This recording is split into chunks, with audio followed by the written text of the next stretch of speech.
You are entering the Flip2Freedom video experience. Have I got your attention now? You show me a pay stub for $72,000 on it, I quit my job right now. Do you care to know why I earn the big bucks? But it ain't about how hard you hit. It's about how hard you can get hit and keep moving forward. Great moments are born from great opportunity. Don't ever let somebody tell you you can't do something. Now, your host, Sean Terry. Hey there, Sean Terry here, Flip2Freedom.com, and we are back with episode 149, where we are having another case study with Alex Del Torre out of Houston, Texas. Guy is crushing it. Used to be was an experienced real estate investor, did a lot of fix and flip properties, and wanted to get into wholesaling, needed to generate quick cash. Now, if you've done fix and flip before, you realize that you have to put a lot of cash outlay. You have to wait 90 days before you actually get a return. So he wanted something where the cash could come a lot quicker because he had to take care of his mom and his mother-in-law. So what happened was he got started. He learned about Flip2Freedom Academy. He learned about the process of wholesaling, understood the process, and literally blew it up. 16 deals out of the first month, out of the first gate. So if you have real estate experience and you want to get into wholesaling but you don't know how, you got to listen to this episode because he breaks down in detail each step-by-step what he's done to go out and create such massive success. And primarily, you know, it's about following a couple different key steps that he shares in this interview. So how to blow it. Now the guy is crushing it. He's doing an amazing job, and I know you're gonna love this interview with Alex Del Torre out of Houston, Texas, on how to be a real estate investor from going from a house flipper, guy that's fixing and flipping properties, and transition into wholesaling in a huge way. So listen to it right now. I know you're gonna love it.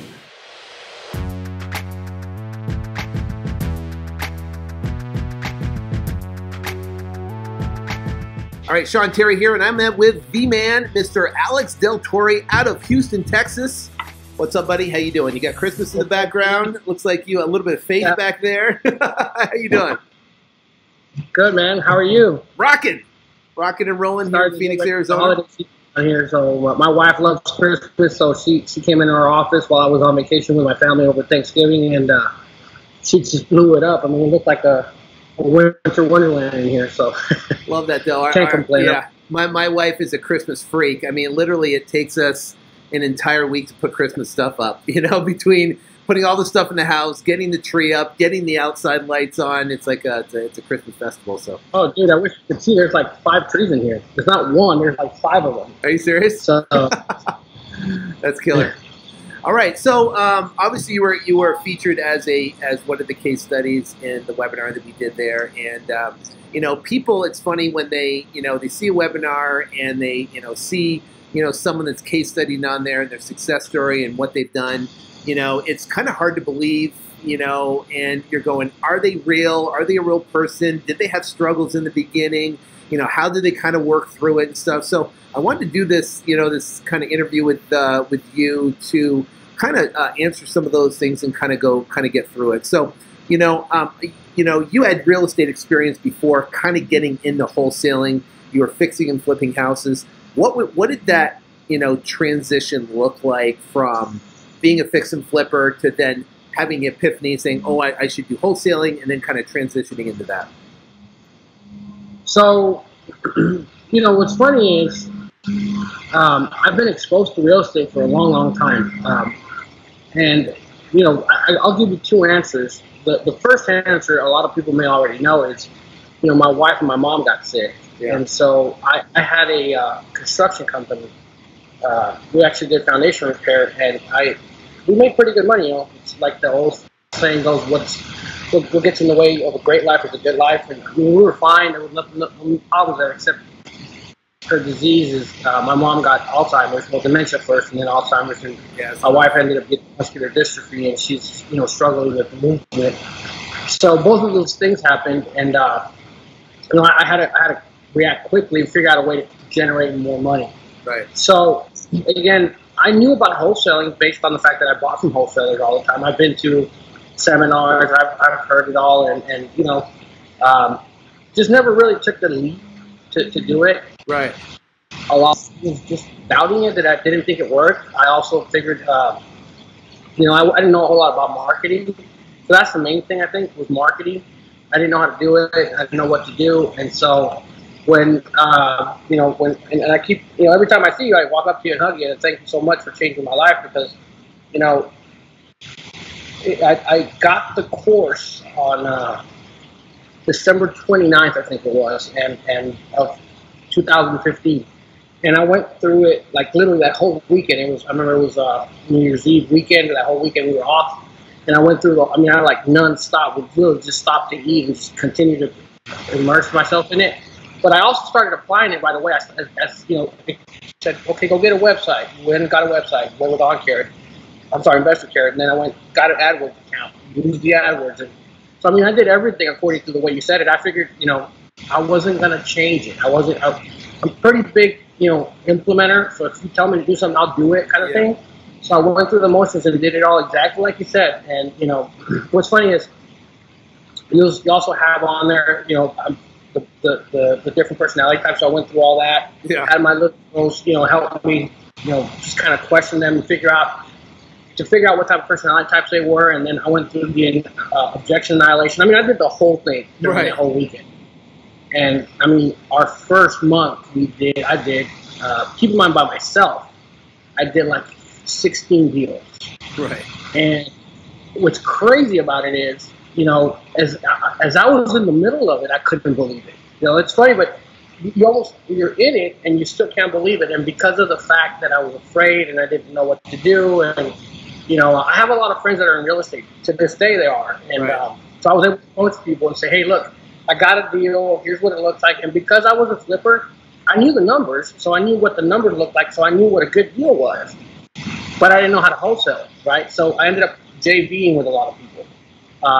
And so I got to learn from, you know, the way they did things themselves. And so I was exposed to a few different ways of doing things. And, you know, I always keep coming back to this system, the Flip2Freedom system. Primarily, in fact, right now, as I was going through, I've gone through other training courses here now, you know, one major one, and I seem to gravitate back to yours because of the practicality of it, the common sense approach of it, the fact that it's just easy to follow. Yeah.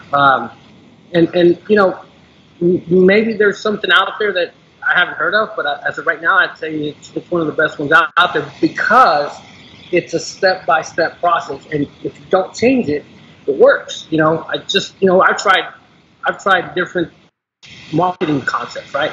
And in yours, you talk about AdWords, you talk about bandit signs, and we were just before we went on here, we were talking about I'm doing a bunch of flood houses, but guess how I'm getting the flood houses with bandit signs? Yeah. We're putting out about 800 bandit signs a week, and you know, I've closed 6 in November, and I've got 8 on the board right now to close here in December. That's huge. All from bandit signs and AdWords and such. So yeah, you know. Well, you know, it's interesting. You said something very important, and for people listening right now, is everybody has fear. You always have fear of the unknown, of not knowing what's going to happen. Maybe someone's going to ask you a question that you can't answer, and you might feel inadequate, or you might feel stupid. You know, or you're afraid that, you know, you might spend money and you might not get a result. You're buying bandit signs, putting them out there, and you might not get a deal, get a return, or even spending money on AdWords.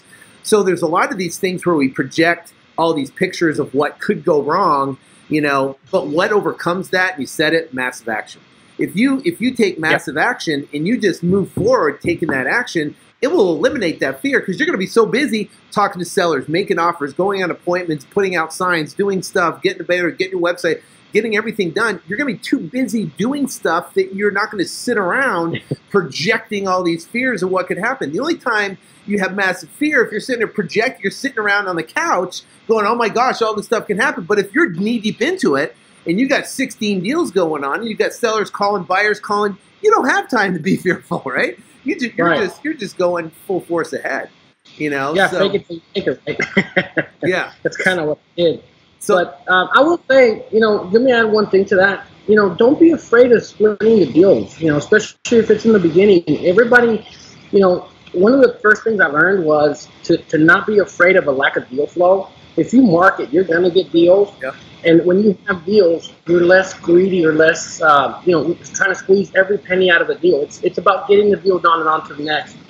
especially I would tell you the first year, try to get traction. You know, if you get traction, and I may be getting a little bit advanced here, but let's just say you're starting off from zero experience, and you have no money, and you know you're going to throw out some bad signs, and you're going to drive for dollars, and you're starting to get some traction, and you get that first deal. You know, yeah, we cash big checks. I mean, I've cashed pretty big checks too.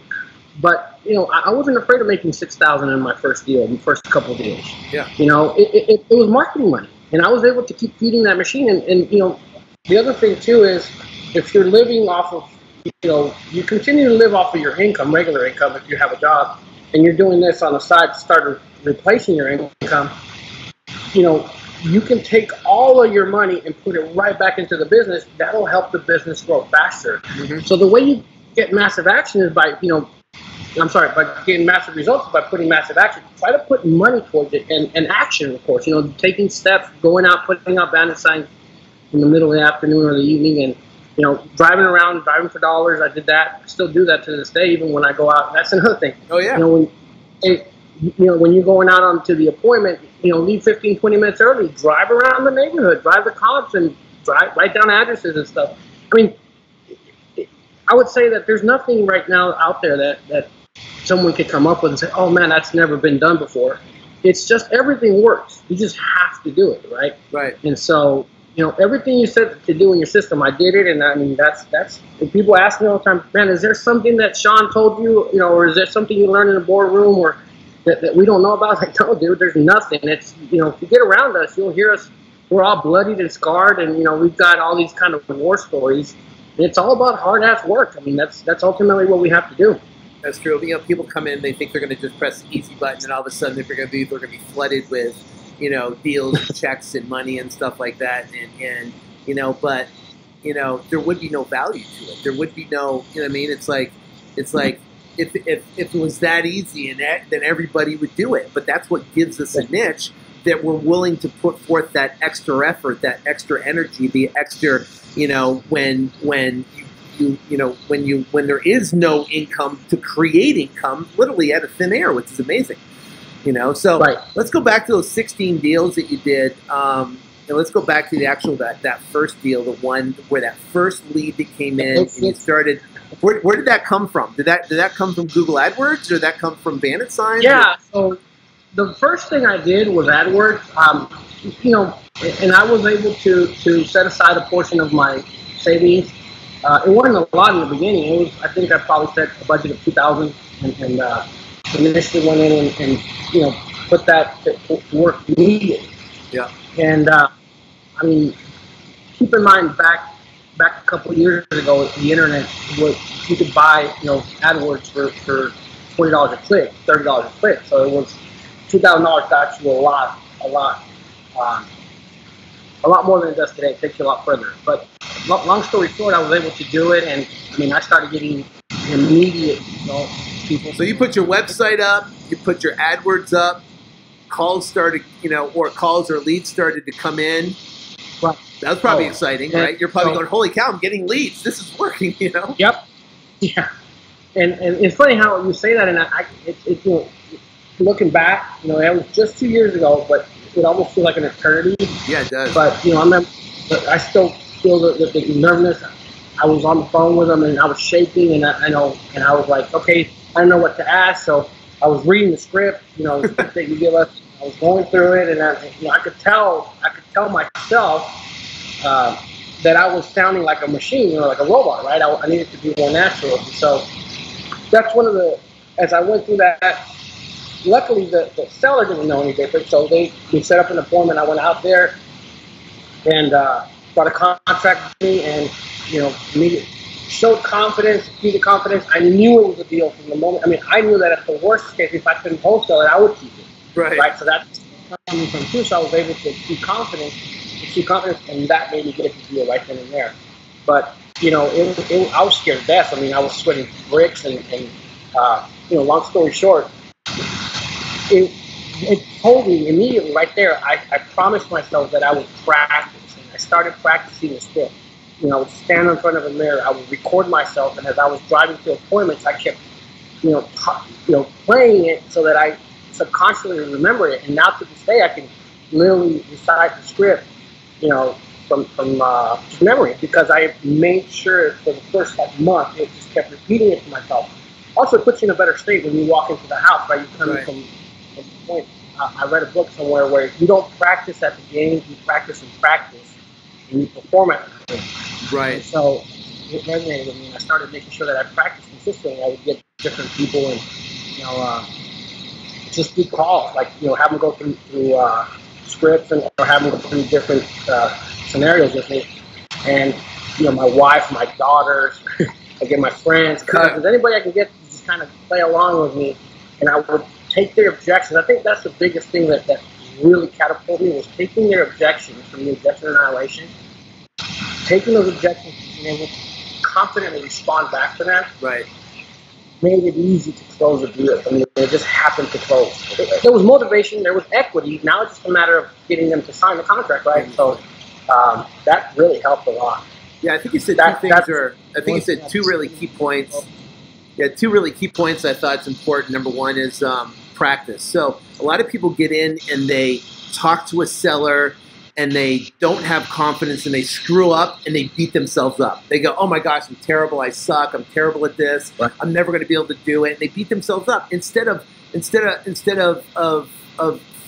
framing that as practice, right? As you're just practicing. Right. Then you go meet with a seller and you completely bomb, right? And you walk out with no contract and it sucks. Instead of walking out of the car and going, oh my gosh, I can never do this, you reframe it as practice. And if you practice enough, the only difference between us, you know, you and I talking and people watching right now, you know, is that we've had a little bit more practice, right? And been in the game a little bit longer than they have. And that's the only difference. It's not that you're smarter and I'm smarter, because I know for me, I can speak for myself, I'm not the smartest guy, you know what I mean? So I'm not the smartest guy, I'm not the most talented guy. It's just the only difference is I've practiced longer, I've been in the game longer, and that's it.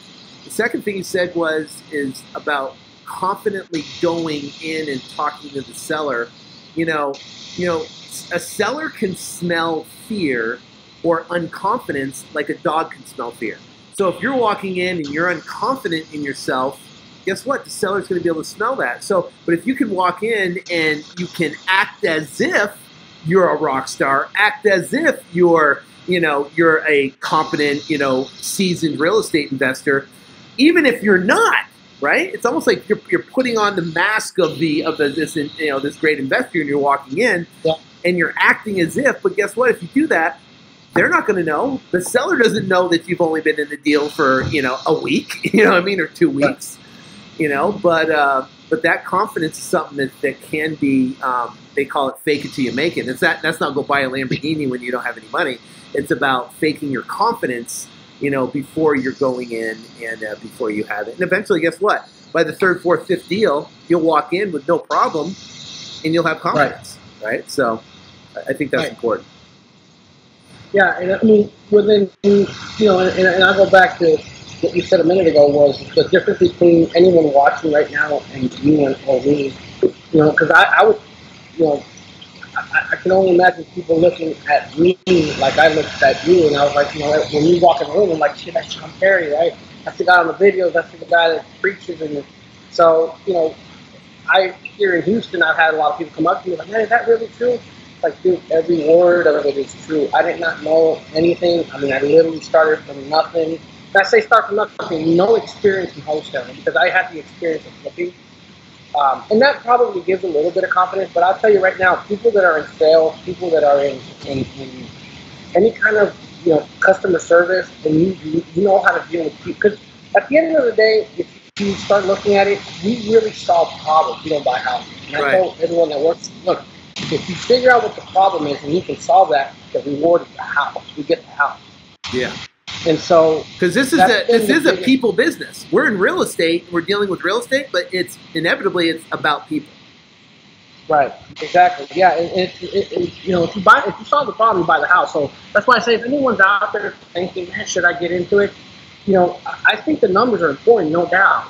But I think the most important thing is, if you're in the relationship business, whether you're customer service, sales, or anything like that, it'll be a real easy transition for you, because at the end of the day, you're not buying houses, you're solving problems. Right. Especially if you're wholesaling. I mean, we're really just arbitrage, right? We're flipping paper.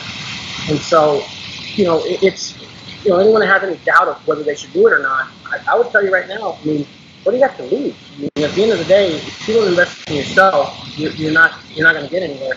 But, I mean, it changed my family tree. I mean, now, at this point now, we've done phenomenal last year, doing real good this year.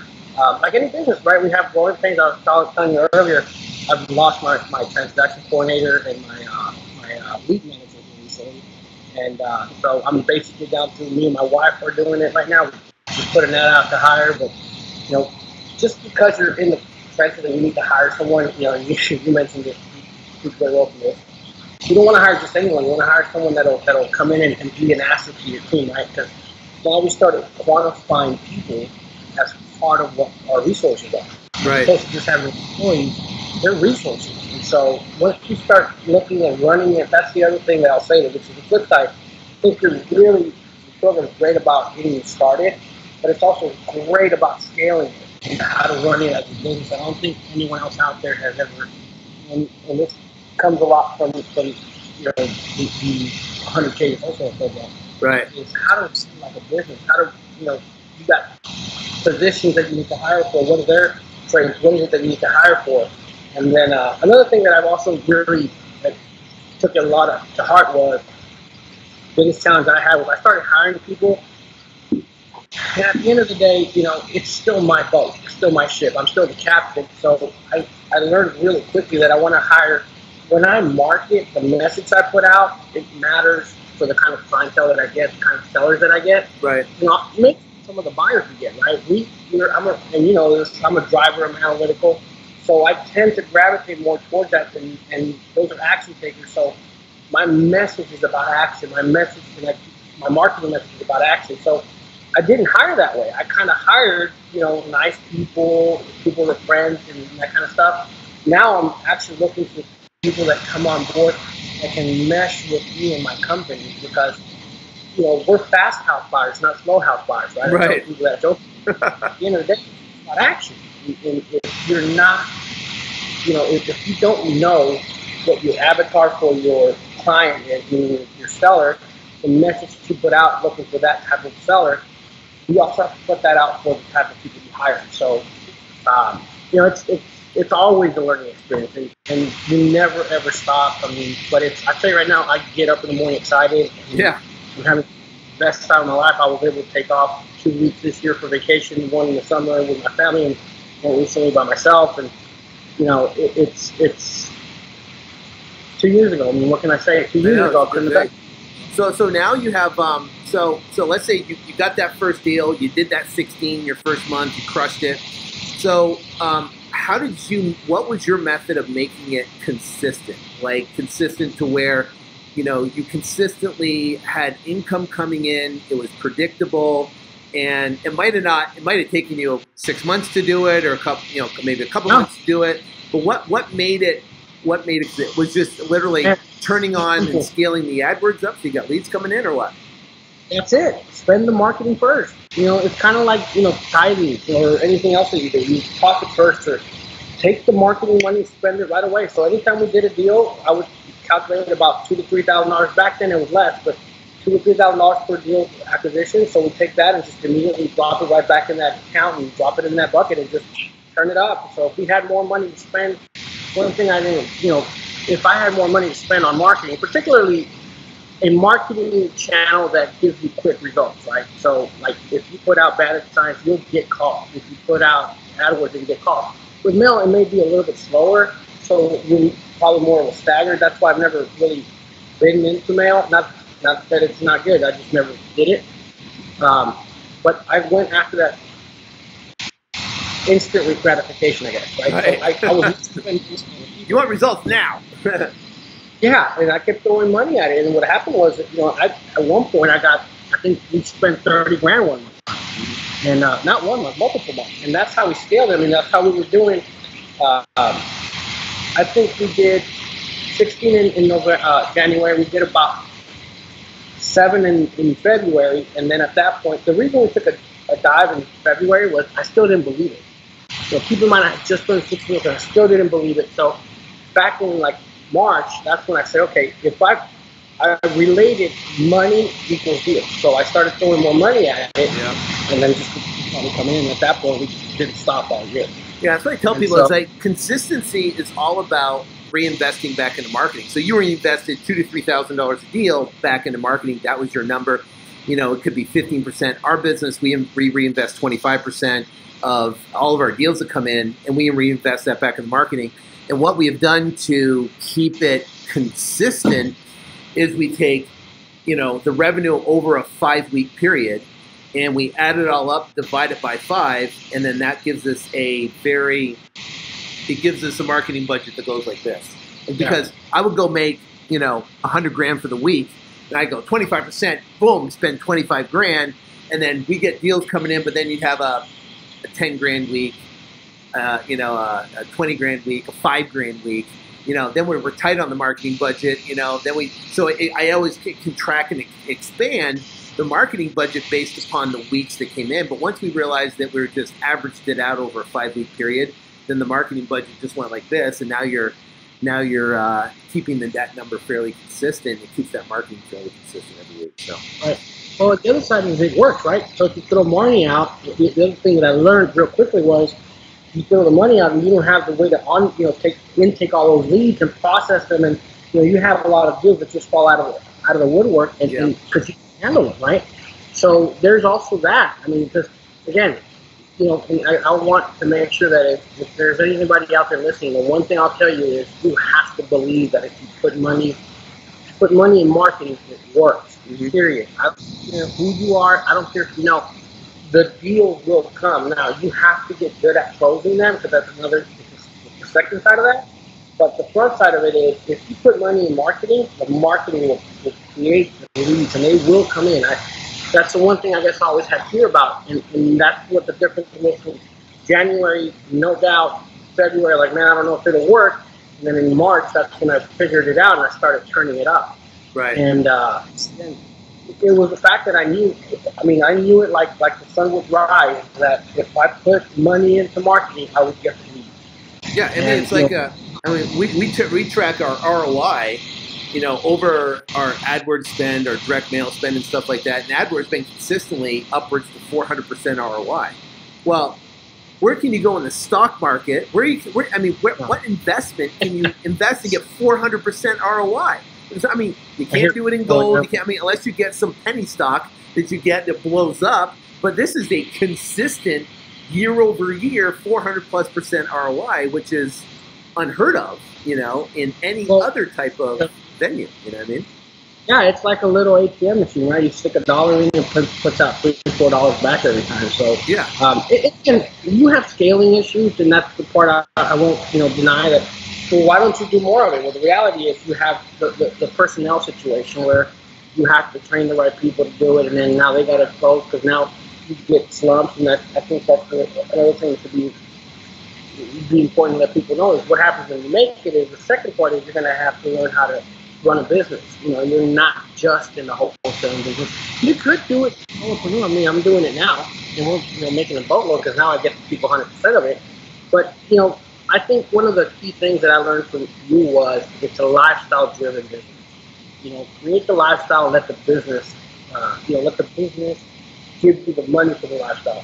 When we were right before we went on, we were joking about, I just bought a 5,000 square foot house that has 3 separate, the main house and 2 separate houses where my daughter and her boyfriend live in one. We're going to move into one and I office out of the other one. And then I've got a 10-floor stable in the back. And the only reason I say that is I never thought I would have that. And this business gets, and I had a good life before this. I was making good money. It wasn't great. It's just the next level, right? It's just the next level stuff. And where we are right now, there's the next level stuff. And what's cool about it, you just continue to grow. And you get it's and you're always building. It's like you're building the building blocks to to whatever lifestyle you want to design. So, you might have, I have people that leave, you know, that we've had to replace people or you know, hire some different people and stuff like that. So we're, you know, constantly, but you know, that's part of it, you know. And it's funny, I sat next to a guy. He ran a $100 million business. It was we were like in first class flying somewhere, and I was talking to him. He had on his computer. He had his computer, all these spreadsheets on his computer, and I was kind of sitting there. You know, I have my computer up. I was kind of peeking over. You know, like you know where you're sitting there, right? It's kind of peeking over what he's looking at. And he had a little sticky note right on the side of his computer, like right up at the corner up here. And it said, "My role as a CEO." And it says his role was, number 1, to hire talent. Number 2 is to train talent. And number 3 is to manage the budget. So his three roles as a CEO, you know, are, you know, to hire talent, train talent, and to manage the budget. So if we look at what our responsibility, even if we're, you know, we're you know, in a position. I remember when you know, my sales guy left, my other sales guy died and stuff, and I was sitting there going, oh man, I got to jump in and do it. But I came from the perspective, I've got to hire and train talent, and I've got to manage the budget. So that's basically what people go, what do you do in your real estate business? That's it. That is my 3 priorities that I focus on: hire talent, train talent, and then manage the budget. And if I can do that, then all's good. You know what I mean? Then you can crank it.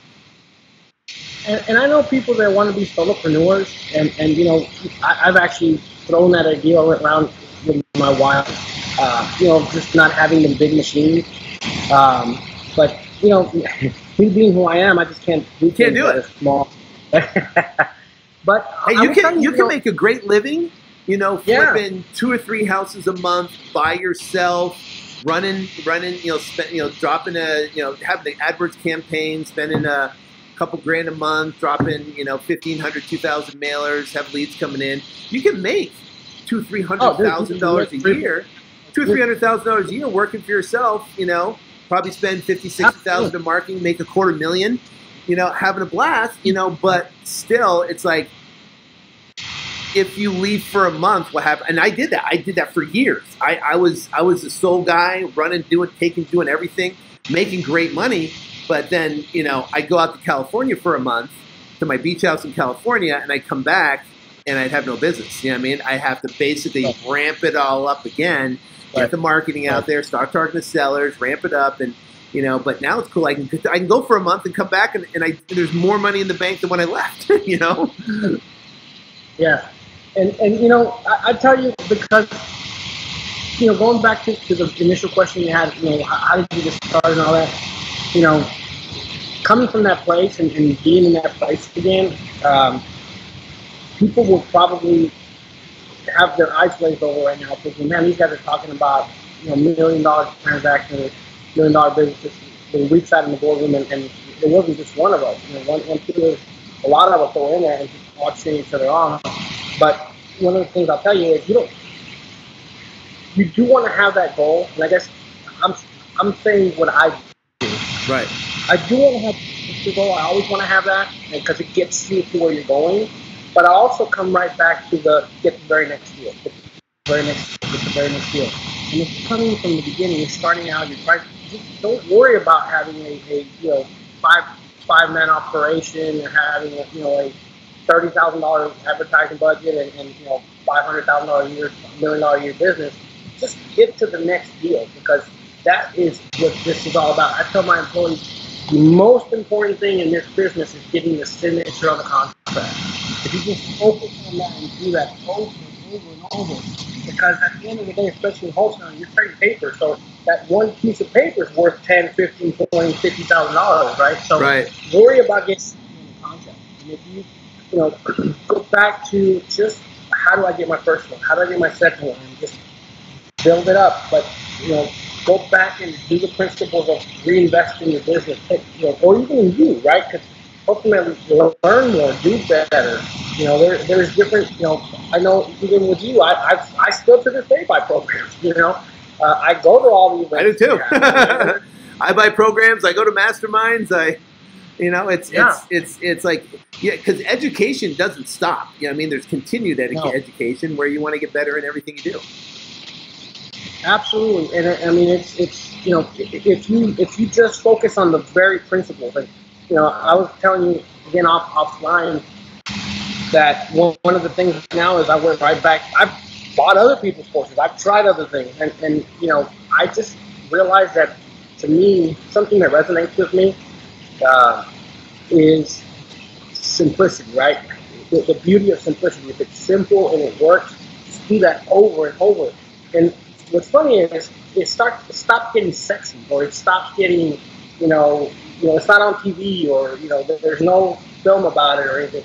So you start looking for the next shiny object. And I went back to bandit signs. I went back to calling realtors. I went back to AdWords, which I've had.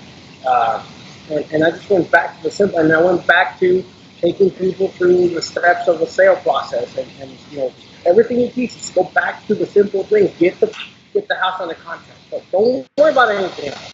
Yep. Get it locked up. You know, come later. And that's what's really worked for me. And you know, you asked me back in the first few days.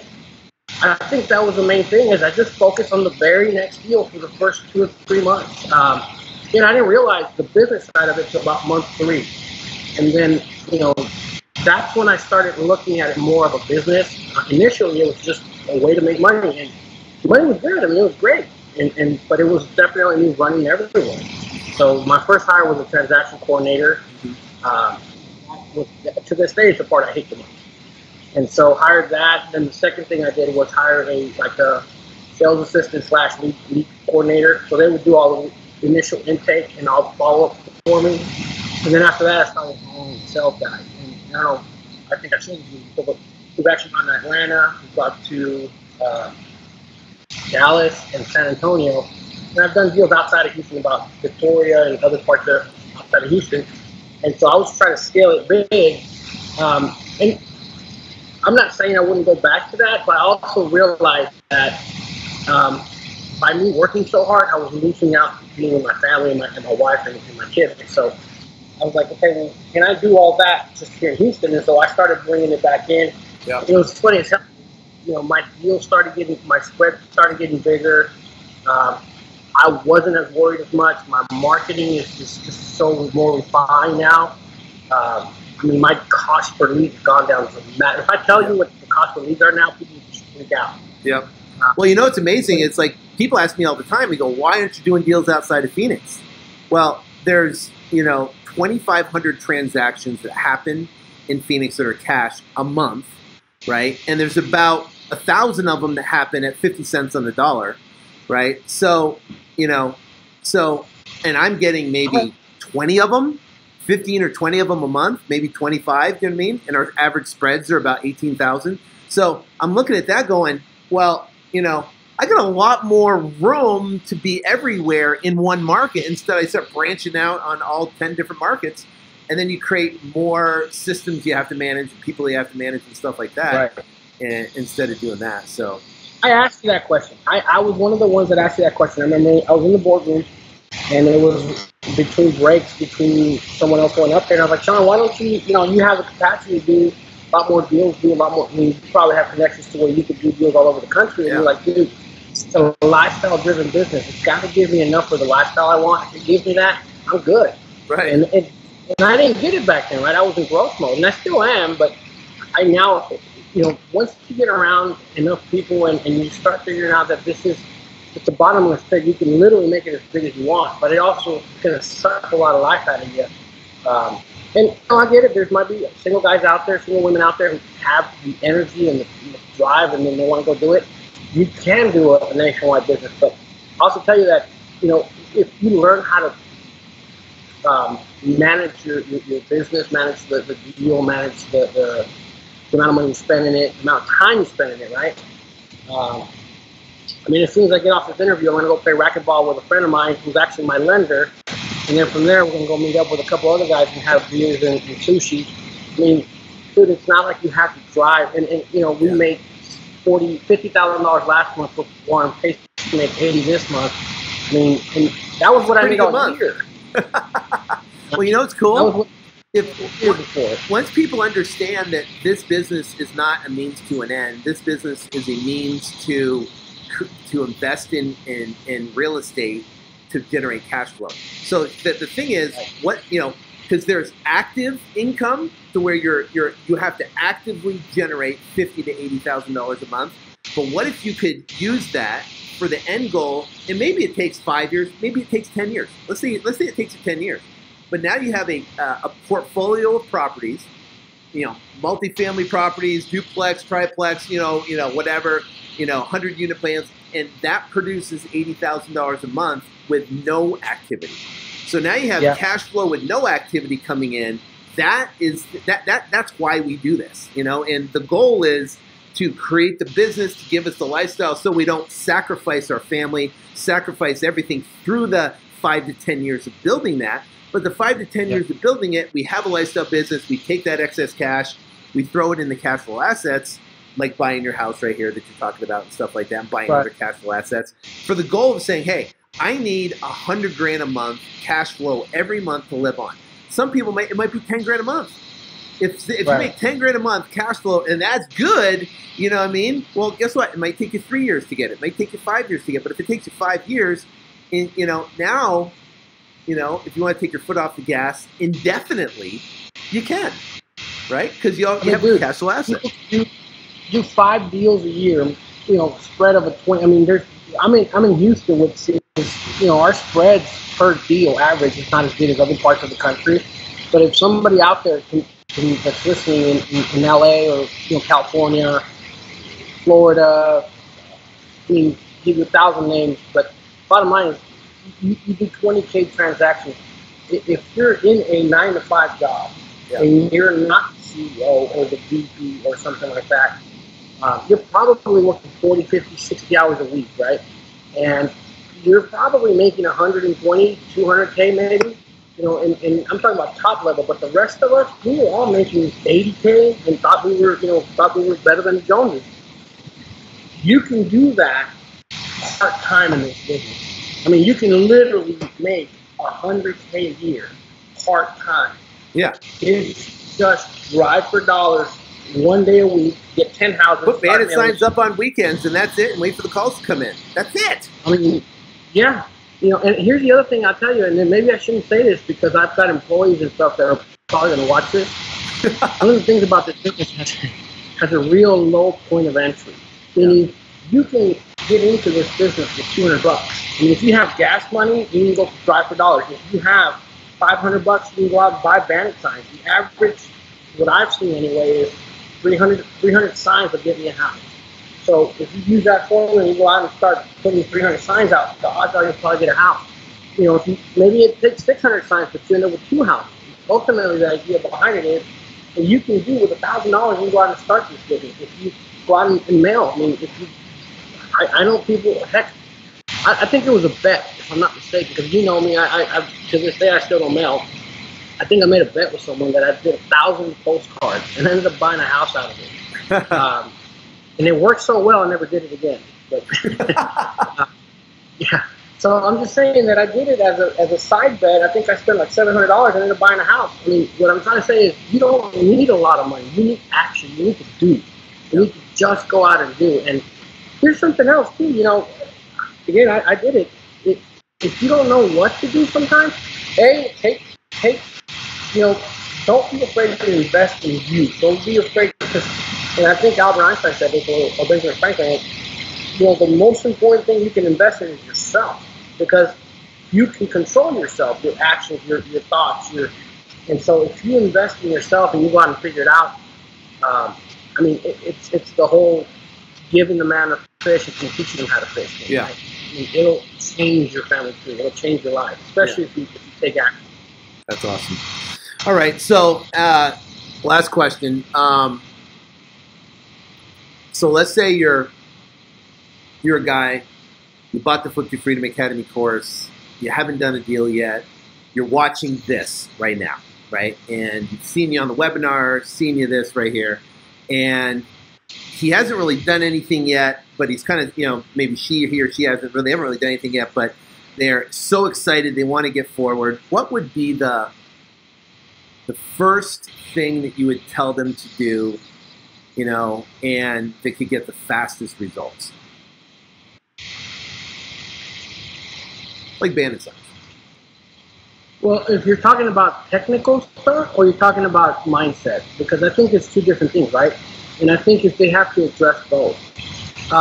I mean, there's enough technical stuff in the training. If they bandit signs work, driving for dollars work, I can give you sending out postcards to the right list, and I just send out to absentee owners. I mean, I can do 1,000 technical things. You can do AdWords. I mean, all that stuff works. But I think the number one thing they need to question is, you know, do they want to be in the exact same place next year, right? Is it where they're at today, where they're at this very moment, when they're watching this video? Are they happy there? Are they okay there? Can they be better? And, you know, it's the question of, for me, it was a simple answer. My life changed. I mean, my wife and my mom got sick, and I didn't have a choice. I had to change.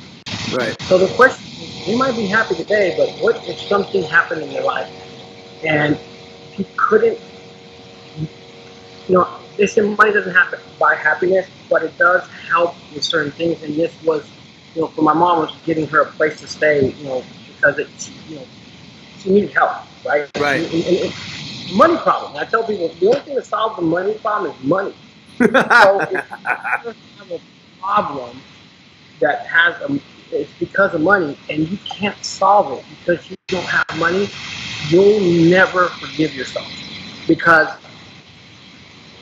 you know you have the ability to do something. Especially if you're if you already bought this course, you have no excuse. You have no reason why you shouldn't do it. There's tons of technical stuff in there. It's now coming down to you. Now you're the reason you're not doing it. Right. And again, I mean, dude, just make it a commitment to get your ass out of the sofa, get off the freaking desk chair that you're probably watching this on a desk or something. Quit watching, or do what I do. Go put that shit on your car, or again, I used to do it. I record myself, but I now do it where I have Wi-Fi in the car, and watch this video in the car as you're driving around. Watch this video in the car as you're dropping bandit signs. Watch all the training videos you want to watch, but do it while you're doing something. I mean, be licking envelopes. Be doing something the whole time. I do. I mean, I don't. I just don't drive around the car and listen to music. You know what I mean? I'm always listening to either audiobooks or videos or something. You know what I mean? That's going to. Recommended. Just don't put off tomorrow. Don't put off to tomorrow what you could do today, or what's the name of that book? And that's one that I've actually resonated a lot with, because. And I think it's a good thing for people to listen to it. So if you don't mind me, I'll share it with them, because you shared it with me, and it was really good. Organize Tomorrow Today. That's a great book, isn't it? Great book, man, too. And one of the things that it's got nothing to do with to-do lists. Let me just tell you that. Go listen to it and do it like Sean says. Go put it in your car and go do things. Or, while you're doing it now, sitting at home, licking envelopes, sending postcards, writing out bandit signs. Do whatever it takes, because there's nothing out there that hasn't been tried. There's no silver bullet, like a friend of mine says, right? Yeah. Everything has been tried. Everything has been done. And, in my case, I sent out postcards. I sent out $700 worth of postcards, got a deal, and it worked so well I never did it again. And so I can't even complain about something not working. Just do. That's the thing that I would tell people. If you're sitting right now watching this video, and on November 28th of next year, if you're still sitting here watching this video, are you going to be happy with yourself? Are you going to be content with where you're at? Yeah. And the answer is no. You need to go do something. Right. You need to literally make a commitment to get up and go do it. Right. I think that's great advice, because if you have a burning why, and if you want to do it so bad, and you're willing to do whatever it takes, and you're reaching down deep and you're driving, the how will figure itself out. The technicality will figure itself out. You got to have such a massive drive to change where you are today. And if you do that, then all the rest of the stuff will fall in place. But if you're kind of lukewarm, and you're going, well, I'm going to try it and kind of see how it works and stuff like that. It's like the Bible says, it's going to spew you out of their mouth, because you're not going to get anything, because you got to either pick. Either in, you're out. And if you're in, go all in, right? And if you're out, then get out. So right. And here's another thing, fail quickly, right? There's another thing that I am a big proponent of. Fail as fast as humanly possible. So, you know, I want to give this tip to your people, everyone listening, because I learned this the hard way, and I now use it as part of the training that I do with my new hires. And that is, you know, if you're afraid of talking to sellers, that's probably the number one reason. Besides the fact that you're lazy and don't want to do it, there's no excuse is that you're afraid of talking to sellers, right? You want to put yourself in that state as fast as humanly possible. And what I mean by that is, go out and get on Zillow and don't look for a deal. I tell people, if you buy this house, I will fire you.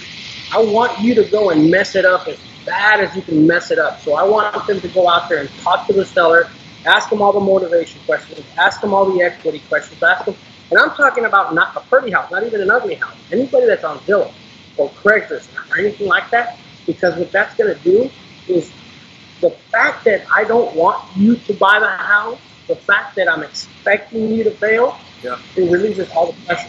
And when it releases the pressure, now it puts you in that state where I can't even mess this up if I wanted to. So they go through emotion, and you'd be surprised within about 10 of those phone calls, then the very next call where they get a motivated seller, they can see the difference. Right. Where the motivated seller lead in and the non-motivated seller lead, and they just see a lot, their eyes light up, they get energized, they get ready to go. And I mean, and again, we do practice a lot here. We do a lot of role playing, but you know, if you are afraid of talking to sellers, you should make it a goal that between now and the end of the year, you should talk to at least 10 sellers. Whether they're motivated or not, whether it was your marketing or not, just get on Craigslist and find them. And that will probably take any fear you have about talking to sellers away. Because this business is the only business I've ever seen where the buyers are trying to convince the sellers to sell them something. Where else have you seen where you walk into a car dealership and you beg the dealership to sell you a car? You know, it's right? reversed. I mean, it's always reversed. And if you stop and listen to that and realize what I just said, you'll start realizing that if you walk into a seller's house, doesn't matter whether they're motivated or not, their job is to sell you. And if you just sit back and let them tell you and walk through the motions of it, you'll realize that, holy shit, these people are actually trying to sell me this to buy their house. Well, you're the only one shocked. That's their job. It's their role to do that. So anyway, I think that would be something that, you know, had I learned that really early on, I guess I learned it pretty early on more because of I was paying for the marketing, I was getting the leads. Right. But I realized really quickly that what got me to the point of where I was starting succeeding more was the more at-bats, having more exposure. So expose yourself to that. Do, you know, the technical stuff, but also do the stuff that once you get behind the scenes, once you get to the house, once you get to the negotiating contract, if you do that, it'll change your whole mindset because you won't be afraid anymore. You realize that they're trying to sell you, not you them. I agree. That's awesome. Well, we're going to leave it here. Thank you guys for watching so much. I greatly appreciate it. Now, go out and take action. Go out and crush it. Thank you so much, Alex. You rocked the house today, and you were the man. I appreciate it.